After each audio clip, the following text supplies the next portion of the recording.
Hello people, today I have the M.S.G Weapons Pack 02, which is the bazooka. Uh, Not sure if there's any other name for it, I didn't look it up before.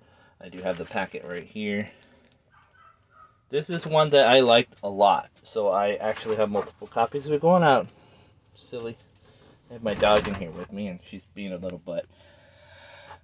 Obviously, something I liked a lot. I bought them early on with some of the other kits, so you can see I did a really rough job on the nubs.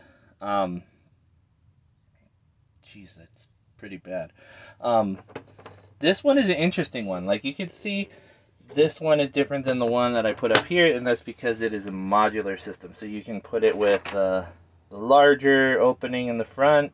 You can put it with the smaller opening in the front. However you choose it to be. And then there's a wrap right here for a mount, which I seem to have left on both, so that can peg in to hold it when it's not in use. Very interesting style here. That's this part here. There's two parts. Hold on one second. We're gonna go. That's two parts that you can take apart here. They kind of slide together here and then wrap around the bazooka to mount it. So that plugs into your Gundam or 30-minute missions. This one plugs into your bazooka and then wraps around it to hold on, as seen here. Just kind of holds it in place. That said, it does fit the HG kit very easily, very well. I can't wait to see what it looks like on the F91. So you just kind of settle it in place and he's ready to rock.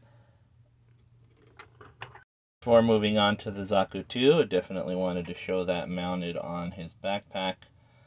Just peg that right in. Nice and easy like. Definitely works. Maybe it's a bit too big now that I think about it, but I'm liking it.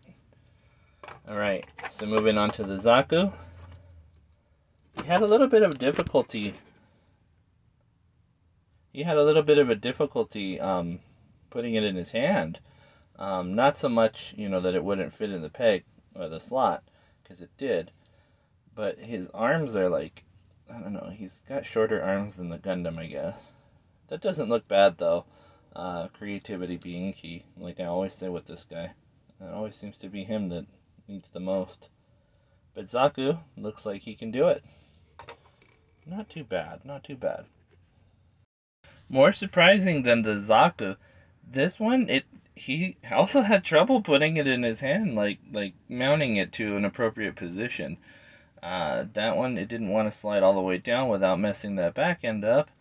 And all I'm doing is just having him hold it like a natural style. Maybe he just needs to hold it sideways. But definitely, scale-wise, it's a little small, but I like it. And then I mounted another one onto his backpack. Not too bad. It does hinder the articulation on his shoulder a little bit. He wouldn't be able to reach back any further than where he is. But that's Jinrai. I don't love it. Alright, before I go any further, I'm gonna definitely need to replace her hands. These are just the open, regular old hands, not holding hands, so I'm gonna have to change those out later. But she does and can hold that very well. It does look a little big on her, but that's not too out of character. I think the overkill weapons on Mecha Musume part kits are definitely a niche. That's something that we see a lot of. So I think that one works. She looks great with it. Magical Girl, not quite sure what to think of it. Just kind of holding on to it. Definitely mountable to any of those 3mm ports there. She's got plenty to choose from, so there's that. And it does take up quite a bit of her body length, so it's quite a large little weapon there. And last but not least, we have our F91. That one it's barely holding on in there. Honestly, his hand isn't designed for that type of lever. He needs something with a peg in there. But it doesn't look bad. Mounted on his hip, it looks a little dumb, not gonna lie. I don't like the way that looks at all. He would definitely need to carry that one with him into battle and not mount it onto his waist. That said, the sizing, it could probably be a little bit better. See, like I told you, he was barely holding on to it. Maybe with a different master grade it would work, but I think with these hands in particular, they aren't doing it. I think I messed up this one real fast. Hold on. So I'm gonna say that this one is a wash. The size, it's not terrible. Like I think it's not too bad. It could be bigger. Would work better if it was bigger. But I think this one's more for an HG, not so much for a 1/100. I don't even really think it worked too well with the frame arms, which is what I think they were designed for. So I'm not sure what's going on there. That said, this is a really cool kit. That is one issue that you'll see. These parts, they aren't exactly the most solid.